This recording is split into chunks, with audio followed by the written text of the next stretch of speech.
What is going on, guys? It's Modded Warfare here. Welcome back to another video. So in this video, we've got a small nugget of information about potential new jailbreaks for the PS4 or PS5 to go over here. So it shouldn't be a long one in this video. There's just a very small new piece of information that has dropped. So to prefix this, if we go back to August of 2021, the security researcher or hacker Cturt went out and basically put out a tweet saying that he received a $10,000 bounty from PlayStation.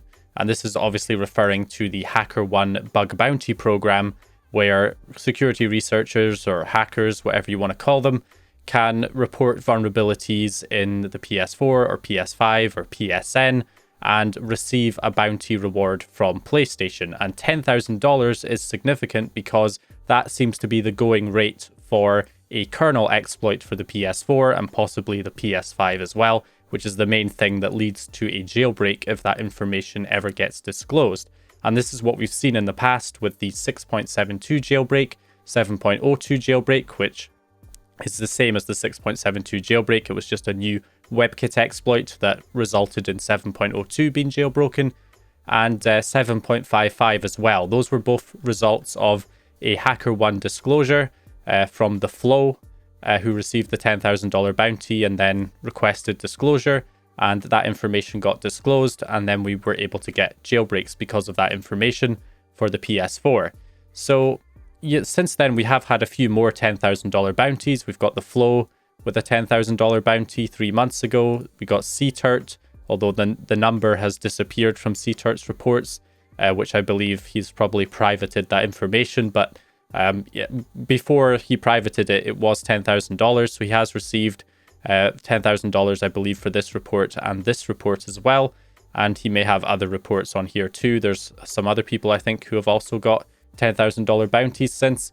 So there has been a few, but none of them have been disclosed recently. And this latest one from the Flow 3 months ago may have been his PS5 jailbreak that he discovered. But he did say that he had no plans for disclosure on that one either.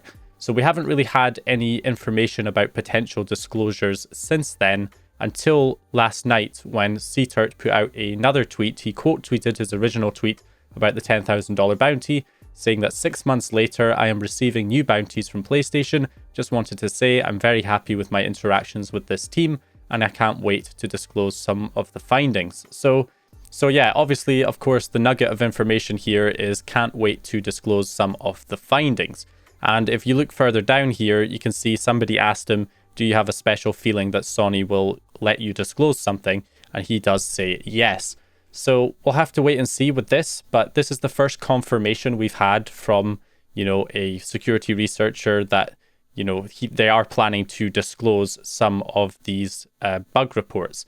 Now, could it be for the PS5? It's possible. Cturt was sent a PS5 by Sony and has been working on exploits for that as well, doing bug reports on that, I'm sure. So it could be for the PS5, that's possible. Now, why would Sony allow him to disclose something for the PS5? Well, again, it's probably going to be for 4.03, which at this point is quite an older firmware because we've got 4.50 and 4.51.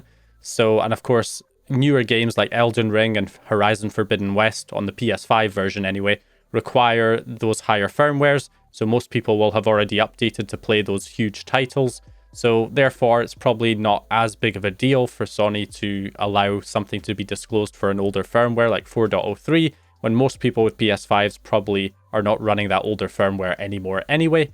Of course, it's also possible that he may disclose something for the PS4 for maybe 9.03, maybe a newer jailbreak that doesn't require a USB drive, for example. I think that most people from my comment sections anyway would prefer a PS4 jailbreak to a PS5 jailbreak, to be honest, because some people just don't like the idea of having to use a USB drive to jailbreak the system, even though there's multiple ways now that you can do it without a USB drive with, the ESP chips and the Raspberry Pi chips.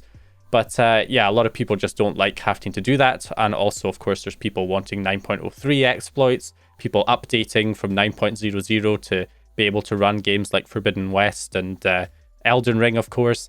And therefore, they're losing the jailbreak and would like a jailbreak on those higher firmwares. Understandable.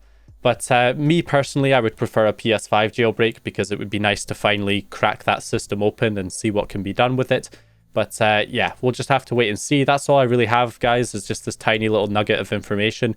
Hopefully this will happen sooner rather than later, since, you know, why would he tweet this out if he's planning to disclose something, you know, in another 6 months or something like that? Surely he's tweeting it now because maybe he's already had confirmation from Sony that he's allowed, or he's going to be allowed to disclose something, and that would appear to be sooner rather than later. Otherwise, why tweet out something like this publicly? So yeah, that's all we really have. It's a tiny nugget of information, but I haven't, you know, done any news update videos on any new information because there hasn't been any until now. So yeah, this is all we have at the moment. So yeah, we'll wait and see what transpires with this. But yeah, that's it. Hope you guys enjoyed the video or found the information useful. If you did, please leave a like and subscribe, and I'll see you guys in the next one.